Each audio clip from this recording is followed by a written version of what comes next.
নমস্কার বন্ধু, sport pencil চ্যানেলের আরেকটি নতুন ভিডিওতে আপনাদের স্বাগত জানাই। প্রকাশ্য সাংবাদিক সম্মেলনে শীর্ষকর্তা দাবি করেছিলেন যে ৯৫% দল গঠন হয়ে গিয়েছে। কোট আনকোট আমি তার কথাটাকে ধার করে আপনাদের সামনে তুলে ধরলাম, এটা আমার নিজের কথা নয়। এবং সেই ৯৫% মানে প্রায় দলটা গঠন হয়ে গেছে।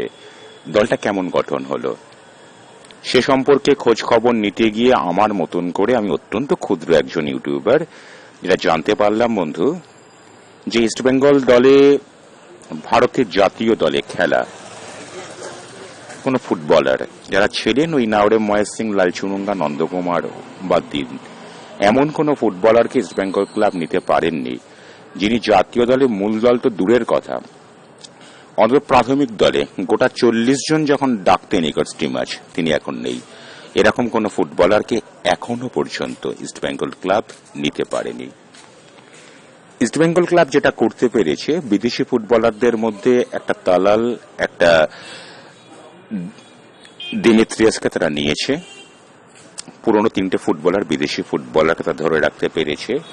৩৯ বছর বয়সী ক্লেটন সিলভাকে ইস্টবেঙ্গল এখন অব্দি ধরে রাখে। ইন্ডিয়ান সুপার লিগের প্রথম ৫টা দলের মধ্যে মোহনবাগান, এসজি বলুন, মুম্বাই বলুন, এফসি গোয়া বলুন, উড়িষ্যা বলুন, এর এরকম কোন ফুটবলারকে নেবে না। যদিও কথার কথা গত দুটো মরশুমে ক্লেটন সিলভা কিন্তু অন্তত ইস্টবেঙ্গল মানে ঠিক ছিলেন। আসলে ইস্টবেঙ্গলের মানটা নামতে নামতে এমন একটা পর্যায়ে পৌঁছে গেছে যে এখন ক্লেটন সিলভার মতো ফুটবলারকেও কিন্তু মহাতারকা মনে হয়। এই সত্যটা আমাদেরকে স্বীকার করতে হবে। এবং একটা কথা বলি যে এখনো পর্যন্ত দল গঠনের ক্ষেত্রে ভারতীয় ফুটবলারদের মধ্যে ডেভিডকে নেওয়াটা নিঃসন্দেহে ইস্টবেঙ্গল ক্লাবের উল্লেখযোগ্য সিদ্ধান্ত। একই সঙ্গে বলি, ডিপি সুয়েরের মতো খেলোয়াড়ও এখনো আছে। ডিপি সুয়েরের এই মুহূর্তে যা মান, আই লিগের প্রথম সারির দলগুলোও তাকে রাখবে কিনা রীতিমতো সন্দেহ।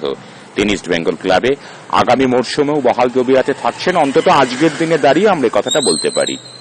আমরা জানি ইস্টবেঙ্গল ক্লাব ৫ জন ফুটবলারকে ছেড়ে দিয়েছে। ৩টে বিদেশি ফুটবলারকে তো ছাড়বারই ছিল, ২জন ভারতীয় ফুটবলারকে ছেড়েছেন। একজন মাঝমাঠের খেলোয়াড় অজয় ছেত্রী এবং একজন লেফট ব্যাক পজিশনের মূলত মন্দার রাও দেশাই।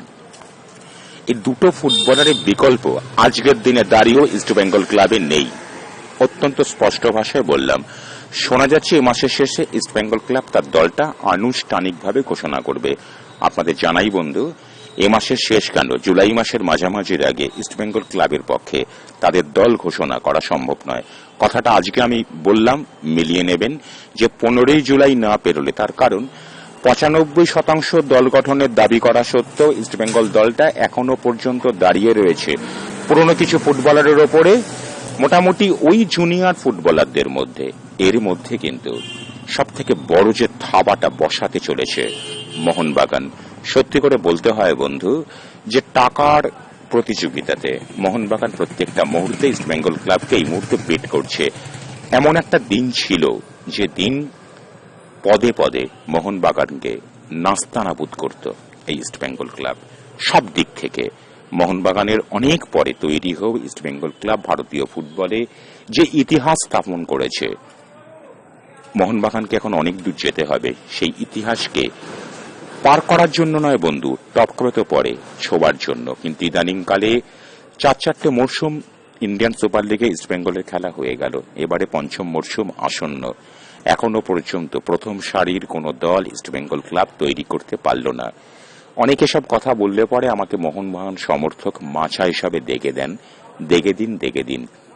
যখন ইন্ডিয়ান সুপার লিগে একের পর এক ম্যাচে ইস্টবেঙ্গল ক্লাব ব্যর্থ হয়, তখন অনেককেই দেখি সমালোচনা করতে, আরে বন্ধু দলটাই তো ঠিকমতো করে গঠন করতে পারেনি, কোন শান্তি ইস্টবেঙ্গল ক্লাবে আসবে? ইন্ডিয়ান দলে সুযোগ পাওয়া অথবা নজরে থাকা এমন কোন ফুটবলারকে ইস্টবেঙ্গল ক্লাবের নেওয়ার যোগ্যতা নেই। যাদেরকে নিয়েছে, হ্যাঁ, তারা ইস্টবেঙ্গল ক্লাবে খেলে নিজেদেরকে প্রমাণ করেছেন। কোন এক নাওরে মহেশ সিং, কোন এক লালচুনুঙ্গা, নিঃসন্দেহে এটা ইস্টবেঙ্গল ক্লাবের সাফল্য বলা চলে। তবে একটা কথা বলি বন্ধু, কোন বড় মানের ভারতীয় ফুটবলার ইস্টবেঙ্গল ক্লাবে আসতে একেবারেই আগ্রহী নয়। আগ্রহী নয় কি নয় না তার থেকেও বড় কথা, কোন বড় মানের ভারতীয় ফুটবলারকে নিতে গেলে যে পরিমাণ পয়সা খরচা করতে হবে, আপুইয়াকে কেন পেল না? টাকার অঙ্কে লড়াই করতে করতেও শেষ পর্যন্ত ইস্টবেঙ্গল ক্লাব হেরে যেতে বাধ্য হলো মোহনবাগানের কাছে। টাকার অঙ্কে মোহনবাগান প্রত্যেকদিন নিজেদের রেকর্ডকেই নিজেরা ভেঙে দেয়। ইস্টবেঙ্গল ক্লাবের তো প্রধান প্রতিপক্ষ এই মোহনবাগান, তারা কেন পারছে না?